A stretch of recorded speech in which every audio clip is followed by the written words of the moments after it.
अस्सलाम वालेकुम व्यूअर्स, कैसे हैं आप लोग। आज मैं आप लोगों के लिए बहुत इन्फॉर्मेटिव वीडियो लेके आई हूँ, लेकिन सबसे पहले आपने चैनल को लाइक, सब्सक्राइब और शेयर करना है ताकि आप लोगों के लिए मज़ीद इन्फॉर्मेटिव वीडियोस बनाई जा सकें। इस स्कॉलरशिप के लिए कैसे अप्लाई करना है, आप उसके लिए वीडियो को एंड तक ज़रूर देखें, क्योंकि फ़ुल प्रोसीजर मैंने बताया है कि आपने एप्लीकेशन फ़ॉर्म कैसे फ़िल करना है। और ये बहुत अच्छी अपॉर्चुनिटी है कि आप अपनी कंट्री से निकल के किसी और कंट्री में एंट्री कर सकते हैं पढ़ने के लिए, तो अप्लाई ज़रूर करें। सबसे इम्पॉर्टेंट चीज़ से स्टार्ट करते हैं व्यूअर्स। ये देखें स्कॉलरशिप कवरेज के क्या कुछ कवर करती है। आपकी फ़ुल पढ़ने का ख़र्चा, यानी कि आपकी ट्यूशन फ़ी, आपकी एकेडमिक फ़ी जो है, राउंड एयर ट्रिप, आपकी अपनी कंट्री के लिए जो एयर ट्रिप है वो भी, वीज़ा फ़ी, आपकी सेटलमेंट अलाउंस, रीलोकेशन अलाउंस, आपके रहने का, अकोमोडेशन का, monthly stipend, book allowance, health insurance, others. यानी कि ये स्कॉलरशिप फुली फंडेड है। आपका पूरा ख़र्चा पानी, जहाज़ का, टिकट का, रहने का, खाने पीने का, सब कुछ कवर कर रही है। तो आप इसमें ज़रूर अप्लाई करें। एक एप्लीकेशन ही है, आप उसको अप्लाई करेंगे तो आपका एक्सपोजर ज़्यादा होगा कि फ़लाँ एप्लीकेशन इतनी मुश्किल नहीं थी, फ़लाँ एप्लीकेशन में ये होता है। अप्लाई करना बाहर बहुत आसान है। अगर आप चाहते हैं कि आप अपनी मुल्क से बाहर निकलें और कहीं जाके, दुनिया तो देखें छोटी सी है, अगर आप चाहते हैं कि आप ज़्यादा एक्सपोजर ले लें और ज़्यादा एक्सपीरियंस लें, पैसे कमाएं तो और सीखें, दुनिया में हम सीखने के लिए भी आए हैं, तो ये इससे अच्छी अपॉर्चुनिटी कोई नहीं है कि आप स्कॉलरशिप्स में अप्लाई किया करें। कोई भी चीज़ मुश्किल नहीं है। लोग लाखों रुपए दे के आजकल दूसरी कंट्री में जाने की ख्वाहिश करते हैं, जॉब लेने की ख्वाहिश करते हैं। तो ये सबसे आसान तरीका है कि आप स्टूडेंट वीज़ा पर निकल जाएं और वहाँ से डिग्रीज़ करें। और वहाँ पर जब आप डिग्रीज़ कर रहे होते हैं तो आपको बहुत सारी इंटर्नशिप्स की, बहुत सारी जॉब की ऑफ़र पता चलती हैं। उनकी यूनिवर्सिटी की नोटिस बोर्ड्स पे, वेबसाइट्स पे सब कुछ लिखा होता है। बहुत ज़्यादा अपॉर्चुनिटी है, दुनिया आपके लिए ओपन है, तो आप अप्लाई ज़रूर करें। तो व्यूअर्स, ये देखें, ये चूलापोन ग्रेजुएट इंस्टीट्यूट की वेबसाइट है और इसमें मास्टर्स प्रोग्राम के लिए स्कॉलरशिप्स अनाउंस की हैं जो कि फुली फंडेड हैं। और ये एकेडमिक ईयर 2024 के लिए है। ये जब आपको वेबसाइट आप ओपन करेंगे तो आप इसकी फ़ुल डिटेल पढ़ लीजिएगा। जब आप कहीं अप्लाई करोते हैं तो बेहतर है कि आप फ़ुल डिटेल इसकी पढ़ लें। और ये देखें कि ये जो है ऑफ़र कर रहे हैं scholarship program for masters degree in applied biological sciences में, इन्वायरमेंटल हेल्थ में, इन्वायरमेंटल टॉक्सिकोलॉजी में एंड केमिकल साइंसेस में। अच्छा, ये जैसे इन्वायरमेंटल बायोलॉजिकल साइंसेस है, ये एक ब्रॉडर टर्म है, इसमें बहुत सारी और फील्ड्स आ जाती हैं। तो आप अप्लाई ज़रूर कर दें, एक फॉर्म ही है, ऑनलाइन अप्लाई करना है, तो इसमें हेजिटेट ना करें, आप अप्लाई ज़रूर कर दें। 15 स्कॉलरशिप्स हैं, ठीक है, इंटरनेशनल एप्लीकेंट्स के लिए, और ताकि वो यहाँ पर मास्टर्स प्रोग्राम में इनरोल हो सकें। एज जो है 30 ईयर्स से कम होनी चाहिए और आपके पास बैचलर्स की डिग्री होनी चाहिए और क्यूमुलेटिव जो आपका जीपीए है वो तकरीबन 2.75 एटलीस्ट उसने कहा है कि होना चाहिए। फिर भी अगर आपका कम है तो आप इनके जो वेबसाइट पे जो लिंक्स हैं, ईमेल एड्रेसेस हैं, उन पे आप पूछ सकते हैं कि आप एलिजिबल हैं या नहीं। साइंसेस में देखें, chemistry, biology, biological sciences, molecular biology, environmental sciences सभी आ जाते हैं। मेडिकल साइंसेस से रिलेटेड भी है, मेडिकल टेक्नोलॉजी, फार्मेसी वालों के लिए भी बड़ी अच्छी अपॉर्चुनिटी है कि वो थाईलैंड में जाके तो यहाँ से अपना एक्सपीरियंस सीखें चीज़ें। और ये एक अच्छी लाइन लिखी है, applicants from other related fields are also welcome to apply. So आप अगर किसी और फील्ड से रिलेटेड हैं तो आप इसमें अप्लाई ज़रूर करें। एक एप्लीकेशन, वही बात है कि एक एप्लीकेशन है, उसको भेजने में कोई हर्ज नहीं है, ठीक है। अगर आपका एक्सपीरियंस है किसी साइंटिफिक लेबॉर्ट्री में, कोई रिसर्च का, तो भी आप इसमें भेज सकते हैं। पहला आपने ये करना है, ठीक है। और अगर आपका इंग्लिश प्रोफिशेंसी, आपको इंग्लिश बोल सकते हैं तो आप ज़रूर अप्लाई करें इस प्रोग्राम के लिए। नहीं भी बोल सकते तो भी अप्लाई कर दें। आजकल यूट्यूब पे चैनल्स से इंग्लिश लैंग्वेज सीखना आसान है, ऐसे चैनल सब्सक्राइब किए जा सकते हैं जो कि इंग्लिश लैंग्वेज को सिखा रहे हो। तो आप हफ़्ता 2 हफ़्ता इंग्लिश लैंग्वेज की कोई न्यूज़ सुनेंगे या कोई ऐसी इन्फॉर्मेटिव चीज़ सुनेंगे, कोई वीडियो सुन लें स्कॉलरशिप से रिलेटेड, तो आपके जहन में वर्ड्स बैठना शुरू हो जाएंगे और आपकी इंग्लिश अच्छी हो जाएगी। जब आप सुनेंगे तो वही आप बोलेंगे। टॉफ़ल और आइल्स इन्होंने मांगा हुआ है। जिन लोगों ने टॉफ़ल या आइल्स कुछ कोई एक पास किया हुआ है वो इसमें ज़रूर अप्लाई करें, और जिन्होंने नहीं पास किया हुआ वो इंग्लिश लैंग्वेज प्रोफिशेंसी सर्टिफिकेट बनवा के ट्राई कर लें। उनको ईमेल कर लें कि आपके पास इंग्लिश लैंग्वेज प्रोफिशेंसी सर्टिफिकेट है और आपका जो आपको इंग्लिश लैंग्वेज में पढ़ाया गया है, तो क्या पता वो यहाँ पर चल जाए और आप मास्टर्स प्रोग्राम के लिए एलिजिबल हो जाएं। बाहर की कंट्रीज़ काफ़ी अच्छा रिस्पॉन्ड दे देती हैं। आपकी जो भी क्वेरी आप इन्हें ईमेल एड्रेस पे इनके पूछ लें कि आपका जो इंग्लिश लैंग्वेज प्रोफिशेंसी सर्टिफिकेट है क्या वो चल जाएगा, क्योंकि आपका मोड ऑफ़ इंस्ट्रक्शन टीचिंग का इंग्लिश था और आपको इंग्लिश बोलना समझना आती है, तो वो मे भी चल जाए। आप पूछें ज़रूर। और आपने एक स्टेटमेंट ऑफ पर्पस देना है कि आप स्टडी में क्यों इंटरेस्टेड हैं। आप चैट जीपीटी से भी ये बना सकते हैं आराम से। आप स्कॉलरशिप का नाम डालें, ये फुल डिटेल डालें और आप उसमें लिखें कि आपने स्टेटमेंट ऑफ पर्पस बनाना है कि आप मास्टर्स प्रोग्राम के लिए किसी भी फील्ड में, फॉर एग्जांपल इसमें फार्मास्यूटिकल साइंसेज में या टेक्नोलॉजी में या किसी और फील्ड से, आप केमिस्ट्री से हैं तो आप क्यों इंटरेस्टेड हैं मास्टर्स करने में, वो आपको बना देगा।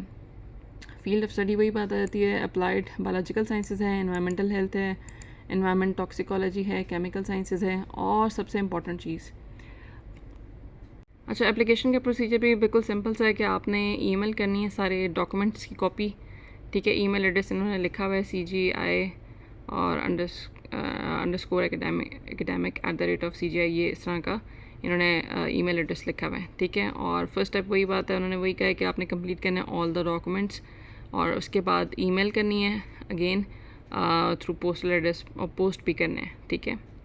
और अगर कोई, उन्होंने नीचे लिखा हुआ है अगर कोई डॉक्यूमेंट इनकम्प्लीट है तो वो एलिजिबल नहीं होगा। तो आपने सारे डॉक्यूमेंट्स कंप्लीट करके बहुत अच्छे से ध्यान रख के डॉक्यूमेंट्स बनाने और अपलोड करने हैं। अच्छा देखें, ये जो आपको डॉक्यूमेंट्स चाहिए होंगे, ये है आपके ट्रांसक्रिप्ट्स। मतलब आप मास्टर्स के लिए अप्लाई करें तो आपके मैट्रिक, FSC, BSc के ट्रांसक्रिप्ट्स होंगे। 3 रिकमेंडेशन लेटर्स आपको चाहिए। आप अपनी जिस भी यूनिवर्सिटी में से पीछे आपने पढ़ा है तो आप उनसे बनवा लें किसी भी टीचर से। और स्टेटमेंट ऑफ पर्पस आप चैट जीपीटी से बना लेंगे। मेडिकल हिस्ट्री ऑफ कोर्स आपको शो करना पड़ता है कि आप मेडिकली फ़िट हैं, जो भी इनकी रिक्वायरमेंट्स हैं वो आप बना के दे दें, वो तो कोई भी डॉक्टर बना देता है। और other supporting documents to facilitate application screening, इसमें अगर आपके पास कोई रिसर्च का एक्सपीरियंस है, कोई इंटर्नशिप का है, कोई और चीज़ है, कोई जॉब आपने की है, तो वो डॉक्यूमेंट्स आप इसमें लगा सकते हैं। लेकिन ये देखें, ये बिल्कुल सिंपल डॉक्यूमेंट्स है, इसमें कोई मुश्किल बात नहीं है। ये सारे डॉक्यूमेंट्स आपके पास मौजूद हैं, बन भी ईजिली सकते हैं। अगर नहीं मौजूद तो आप अप्लाई ज़रूर कीजिएगा। अच्छा देखें जी, लास्ट डेट जो है ना इसकी 30 सितंबर है, तो आप उससे पहले अप्लाई कर दें।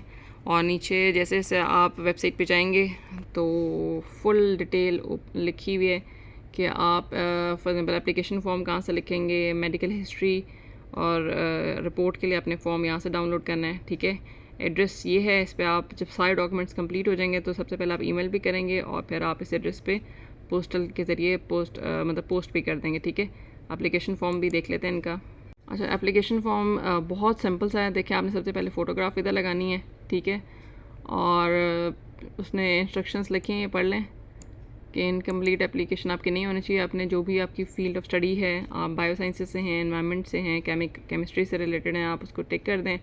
और फिर आपने टाइटल बताएं, आप मिस हैं, मिसेस हैं, मिस्टर हैं, मेल हैं, फीमेल हैं, फैमिली नेम आपका क्या है, sir name oblique sir name जो आपका पासपोर्ट पे लिखा हुआ है, ID कार्ड पे लिखा हुआ है, फर्स्ट नेम आपका क्या है, किस कंट्री से, सिटी कौन सी आपकी और कंट्री कौन सी है, नेशनलिटी आप अगर जिस कंट्री से देख रहे हैं, पाकिस्तानी है, इंडियन है, जिस भी नेशनलिटी से देख रहे हैं, डेट ऑफ बर्थ क्या है, डे, फिर मंथ और फिर ईयर लिखना है, फिर एज अपनी लिखनी है, फिर बताएंगे सिंगल हैं, मैरिड हैं, रिलीजन क्या है आपका, तो फिर आप अपना मेलिंग एड्रेस बताएंगे, ठीक है। ये आपका नहीं है अगर ऑफिशियल एड्रेस तो आप NA लिख दें, इसके आगे NA, ठीक है, NA नॉट एप्लीकेबल।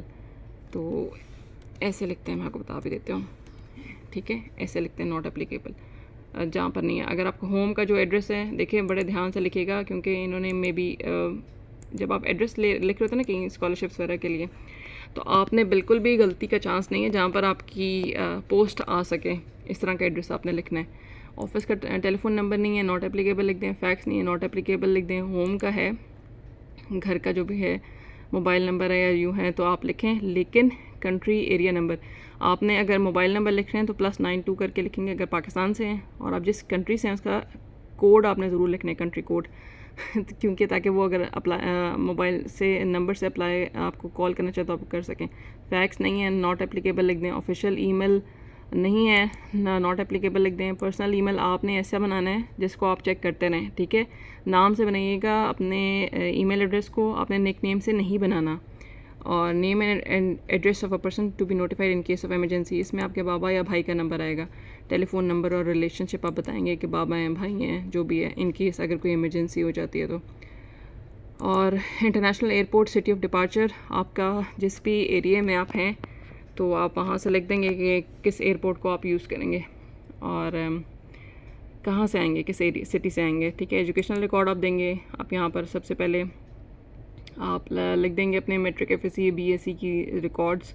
इदारा कौन सा था, इदारे का नाम आएगा, सिटी कौन सी थी, कंट्री कौन सी थी, कब से स्टार्ट किया degree program for the matric, कब से कब तक था, फ्रॉम और टू, डिग्रीज और डिप्लोमा, आपने डिग्री हासिल की है या डिप्लोमा हासिल की है या सर्टिफिकेट हासिल की है। अगर डिग्री हासिल की तो डिग्री को आप हाईलाइट लिखेंगे इधर। मेजर फील्ड ऑफ स्टडी आपकी बायोलॉजी थी, केमिस्ट्री थी, फिजिक्स थी, माइक्रो थी, बायोटेक्नोलॉजी थी, जो भी थी वो आप लिख सकते हैं, केमिस्ट्री या कोई और ब्रांच। क्यूमुलेटिव सीजीपीए आपकी कितनी थी, ठीक है। और क्या आपने पहले ट्रेनिंग ली है थाईलैंड पे, अगर नहीं ली तो आप नो लिख दें। लिस्ट ऑफ पब्लिकेशंस नहीं है तो नॉट एप्लीकेबल लिख दें, अगर है तो लिख दें। और एम्प्लॉयर रिकॉर्ड, अगर आपने जॉब की है तो आप इसे फिल करेंगे, अदरवाइज इधर नॉट एप्लीकेबल लिख दें। अगर आपने जॉब की है तो आप उसकी डिटेल लिख दें कि आपकी कौन सी पोजीशन थी, कितने सर्विस के ईयर्स हो गए, कब से कब तक जारी है। तो ये वैसे बेसिकली अगर कोई पुरानी आपकी जॉब है तो आप लिख सकते हैं, लेकिन बेहतर है क्योंकि ये लोग भी उन्हीं लोगों को सेलेक्ट करेंगे जिनकी जॉब्स नहीं हैं और बैचलर्स के बाद फ्री हैं। तो अच्छा, details of description of your work including your responsibilities, हाँ ये आप जॉब से रिलेटेड ही ये पूछ रहा है कि आपने अगर जो जॉब की थी उसमें आपने क्या रिस्पॉन्सिबिलिटीज़ थी आपकी। फिर है एक्सपेक्टेशंस, ये क्वेश्चन इंपॉर्टेंट है कि please describe the practical use you will make of the study. आप यानी कि वही पूछ रहे हैं कि आपको क्या फ़ायदा होगा यहाँ से मास्टर्स करने का, और जब अपने मुल्क जाएंगे। अच्छा, तो वो ये इसमें ये पूछ रहा है कि जब आप अपने मुल्क वापस जाएंगे यहाँ से डिग्री करके, ये एक फॉर्मेलिटी वाला क्वेश्चन होता है, लेकिन आपने इसको चैट जीपीटी में कॉपी पेस्ट कर दें, स्कॉलरशिप का नाम भी डाल दें तो वो आपको बना देगा। अदरवाइज़ आप खुद भी लिख सकते हैं कि आपको यहाँ से पढ़ने का क्या फ़ायदा होगा। तो आप ये बताएंगे कि यहाँ पर of course state of the art facilities हैं, आप यहाँ पर सीखेंगे, आपका एक्सपोजर बढ़ेगा, और आप अपने मुल्क वापस आके आपने वापस आना है या नहीं आना ये आपने उनको नहीं बताना होता, ये बात ज़हन में रखिएगा। इंटरव्यू में भी आपसे अगर कोई पूछा, आपने हमेशा ये कहना है कि मैंने तो अपने मुल्क वापस आना है, क्योंकि वो नहीं मतलब अक्सर कंट्रीज़ जो है ना ये ट्रिकी क्वेश्चन पूछती हैं, तो आपने हमेशा कहना कि मैंने अपने मुल्क वापस आके अपने लोगों को ये चीज़ें सिखानी है। मैं चाहती हूँ कि हम लोग भी तरक्की करें और यहाँ से कुछ सीखें, सीखने के लिए आए हैं। तो ठीक है, आपने ऐसा कोई आंसर देना है। अच्छा, उसने लिखा हुआ है कि लैंग्वेज, जिसका लैंग्वेज प्रोफिशेंसी टेस्ट नहीं है उनको कोई कंसिडरेशन नहीं दी जाएगी। तो आपने फिर आप अपनी मदर लैंग्वेज लिखनी है। इंग्लिश में आपने लिखना है कि जी आप एक्सेलेंट हैं, ठीक है, रीड में भी, राइट में भी, स्पीकिंग में भी, और अदर लैंग्वेजेस भी आपको आती हैं तो आप उसमें लिख सकते हैं, ठीक है। मदर लैंग्वेज आप इधर लिख देंगे, फॉर एग्जाम्पल पाकिस्तान से तो उर्दू है, एक्सेलेंट है आपकी रीडिंग, राइटिंग, स्पीकिंग। और इंग्लिश भी आप लिखेंगे एक्सेलेंट है रीडिंग, राइटिंग, स्पीकिंग। लेकिन एक बात याद रखिएगा कि आप फिर साथ साथ जो है ना कोई इंग्लिश लैंग्वेज वाले वो चैनल सब्सक्राइब कर लें, जिसमें आप इंग्लिश न्यूज़ या स्कॉलरशिप सुना करें, या कोई इंग्लिश वीडियो, ताकि आपके जहन में आए और आप अच्छा बोल सकें इंग्लिश, ठीक है। अगर आपकी कोई लैंग्वेज आती है, पंजाबी आती है, तो वो भी आप लिखें जी, यहाँ पर आपको आती है, पश्तो आती है, कुछ आती है तो आप लिखें। अच्छा, इंग्लिश प्रोफिशिएंसी टेस्ट में भी 3 ऑप्शंस हैं, टॉफल है, आइल्स है। अगर आपने नहीं दिया हो तो अदर्स है, तो आप इसे स्पेसिफाई कर सकते हैं कि आपने क्या किया हुआ है। फॉर एग्जांपल आपके पास इंग्लिश प्रोफिशिएंसी सर्टिफिकेट है, लेकिन आप प्रोफिशिएंसी सर्टिफिकेट आप यहाँ पर अटैच भी कर सकते हैं। ऑफ कोर्स आपको अटैच करना पड़ेगा, लेकिन आप उन्हें ईमेल करके भी पूछ सकते हैं कि आपका इंग्लिश प्रोफिशिएंसी टेस्ट यहाँ पर चल जाएगा, क्योंकि इन्होंने तीसरा कॉलम दिया हुआ है इन 2 टेस्ट कोर्स के अलावा। इट मीन्स कि यहाँ पर चल जाना चाहिए, तो आप उनसे पूछ भी लीजिएगा। और यहाँ पर आप लिख सकते हैं कि you have English proficiency test certificate यहाँ पर। तो सपोर्टिंग डॉक्यूमेंट्स में आपने ट्रांसक्रिप्ट लगाना है, लेटर ऑफ रिकमेंडेशंस लगानी है। रिकमेंडेशंस के बाद आपने नाम भी लिखना है। फॉर एग्जाम्पल किससे आपने रिकमेंडेशन ली, नंबर 1 उसका टाइटल क्या है और किस अदारे से काम करता है, डेजिग्नेशन क्या है और किस अदारे से काम करता है, number 2, number 3 letter of recommendation आपको चाहिए। ठीक है। और फिर आपने मेडिकल सर्टिफिकेट को टिक कर देना कि आपने हाँ ये भी बनवा लिया हुआ है। कोई और चीज़ है तो वो भी आप इसमें लगा सकते हैं, इधर भी आप अपना लगा सकते हैं, ठीक है, वो प्रोफिशिएंसी सर्टिफिकेट। और आपने एप्लीकेंट सिग्नेचर में साइन करना है। प्रिंट करने के बाद इस फॉर्म को यहाँ पर डेट लिखनी है और duly completed application form should be forwarded to इस एरिया में। आपने जब सारा फॉर्म कंप्लीट हो जाएगा, ये फॉर्म बहुत सिंपल था, इसमें कुछ भी नहीं है, आपने ईमेल करनी है, ठीक है, इस वेबसाइट पे। और ईमेल की बॉडी बहुत अच्छी से बनाइएगा, उसमें आप अपना नाम लिखिएगा, सब्जेक्ट लाइन बड़ी क्लियर होनी चाहिए। आप लिखेंगे आपका जो भी नाम है डैश एप्लीकेशन XYZ जो आपका नाम है फॉर दिस स्कॉलरशिप, ठीक है। और स्कॉलरशिप का पूरा आप नाम लिखेंगे, ये जो चूल्हा बॉर्न ग्रेजुएट इंस्टीट्यूट स्कॉलरशिप है, ठीक है। तो ये आप पूरा नाम इसका लिख देंगे और इनको ईमेल कर देंगे इस एड्रेस पे, और फिर आप पोस्ट भी कर देंगे। बहुत सिंपल सी एप्लीकेशन है, आप आज अप्लाई करें, लास्ट डेट वैसे भी सितंबर में है। अच्छा, ये इसी वेबसाइट के जो एंड पे ना बिल्कुल नीचे कॉन्टैक्ट लिखा हुआ है, जब मैंने उस पर क्लिक किया तो बहुत सारे ईमेल एड्रेसेस भी हैं। आप इनमें से आपको कोई भी चीज़ समझ नहीं आ रही तो आप इन ईमेल एड्रेसेस पे क्लिक करके इन्हें पूछ भी सकते हैं कि आपकी फ़लाँ क्वालिफ़िकेशन है या आप अप्लाई करना चाह रहे हैं, तो आप अप्लाई ज़रूर करें। ऐसे अपॉर्चुनिटीज़ बार बार नहीं मिलती ज़िंदगी में, बहुत कम चांसेस ऐसे जो है ना अवेल आपको करने के मिलेंगे जो फुली फंडेड अपॉर्चुनिटीज़ हैं, तो आप अप्लाई ज़रूर करें। वीडियो आपको इन्फॉर्मेटिव लगी हो तो चैनल को लाइक, सब्सक्राइब और शेयर करें। अल्लाह हम सबको आसानियाँ बांटने की तौफीक अता फरमाए। दुआ में बहुत ज़्यादा याद रखें। अल्लाह हाफ़िज़।